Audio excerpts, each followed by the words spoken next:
Quels sont les différents types de baux de location meublés? Quelles sont leurs principales caractéristiques? Nous revenons tout de suite sur ce sujet dans cette nouvelle vidéo.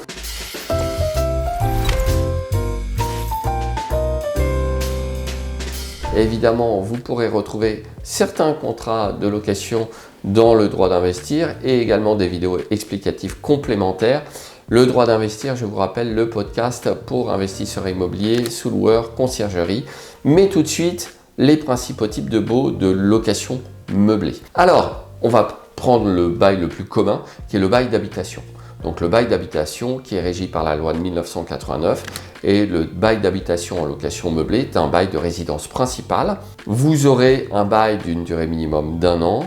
Vous avez un décret de 2015 qui liste les équipements qui sont indispensables pour pouvoir faire de la location meublée. Donc en gros, il faut que votre locataire puisse rentrer, poser ses valises et vivre dans le logement meublé sans avoir besoin d'acheter un certain nombre d'équipements supplémentaires.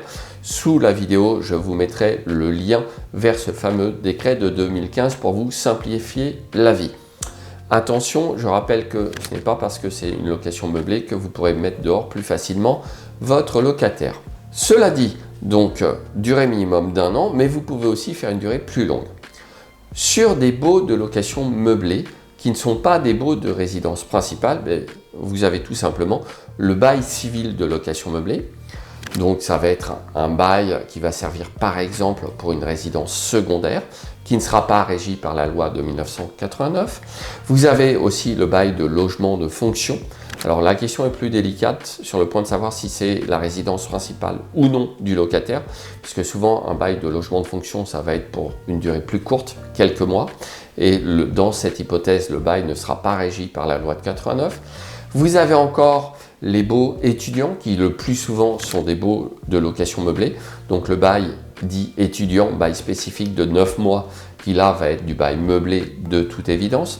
Vous allez aussi avoir le bail dit mobilité. Alors c'est un bail tout à fait particulier puisque le bail mobilité est un bail qui est forcément un bail de location meublée. Parmi ces particularités, mais je vous renvoie pour tout le détail à une précédente vidéo sur ma chaîne YouTube.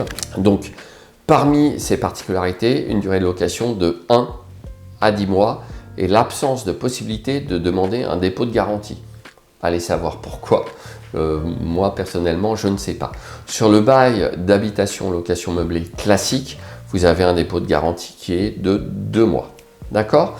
Donc vous le voyez, on a pas mal de baux de location meublée de nature et de types différents qui correspondent à chaque fois à des besoins spécifiques et à un type de locataire spécifique. N'hésitez pas à utiliser le bail qui correspond vraiment d'une part à votre souhait de location en tant que propriétaire, mais évidemment aux besoins de votre locataire sur le type de location meublée. Donc toujours important, vous avez quand même un grand choix à votre disposition. Je serais tenté même de dire que parfois le choix est trop important parce que vous pouvez rapidement être perdu sur le bail à utiliser correctement en fonction de votre souhait et de la situation de votre locataire. Sur tous ces sujets, une fois de plus, abonnez-vous à ma chaîne YouTube et n'hésitez pas à rejoindre la communauté du droit d'investir. Je serai ravi de vous en parler, notamment lors des coachings communs, mais surtout, abonnez-vous à la chaîne et je vous dis à tout de suite dans la prochaine vidéo.